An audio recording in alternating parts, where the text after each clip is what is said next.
We've all been there, right? Facing those moments that feel completely out of our control. Well, today, we're going to dig into a really powerful verse from the ancient Bhagavad Gita that offers a pretty profound way to think about these inevitable challenges.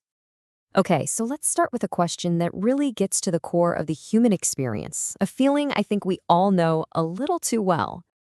And that feeling, right? That sense of helplessness when you're up against something you just can't change. Maybe it's a loss, a tough decision, or a massive life event.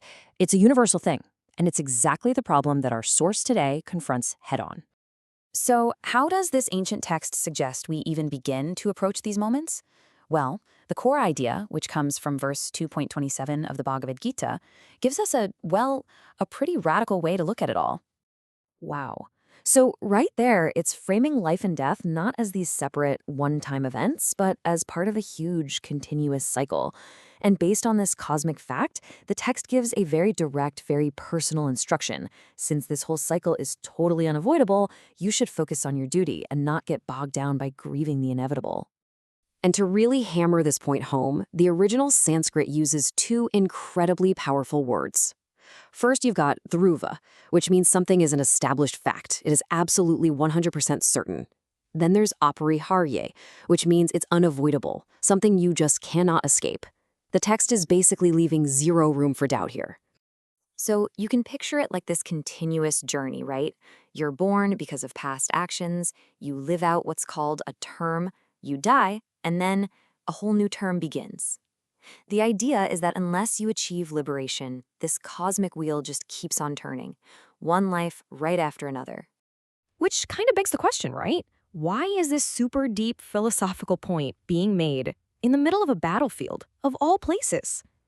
That's where the context is everything. See, this advice isn't being given in some quiet, peaceful monastery. It's being spoken to a great warrior, a guy named Arjuna. He is literally on the verge of this massive, epic battle, but he's hesitating because he has to fight against his own family, his own relatives. He's just overwhelmed by grief for a loss that hasn't even happened yet. Now, it's really important to get this straight. This is not some kind of blanket justification for violence. Not at all. The text argues that sometimes, just to keep law and order, conflict can become an unavoidable necessity. And this particular battle, the Battle of Kurukshetra, was seen as one of those times, a necessary, totally inevitable event. So, all of this sets the stage for two very, very different paths that Arjuna could take. And each one has some pretty profound consequences. I mean, look at this. The choice he faced was stark. On one side, he could fulfill his duty as a warrior, fight for what's right, and uphold the law. On the other side, he could abandon his duty, which would actually mean breaking the law, and in the end, lead to his own downfall.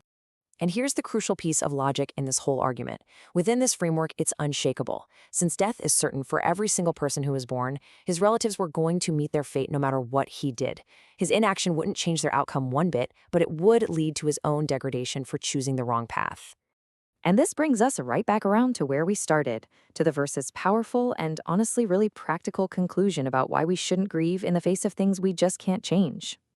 So really, it's a call for focused action. The teaching is telling us to channel our energy into our responsibilities, into our duty, instead of letting ourselves get paralyzed by grief over things that are, at their core, totally beyond our control. Yeah, this verse was delivered to a warrior on a battlefield thousands of years ago. But it leaves us with a question that is so deeply relevant for all of us today. When you find yourself confronted by something certain and unchangeable, what is your duty? What is the right path of action for you?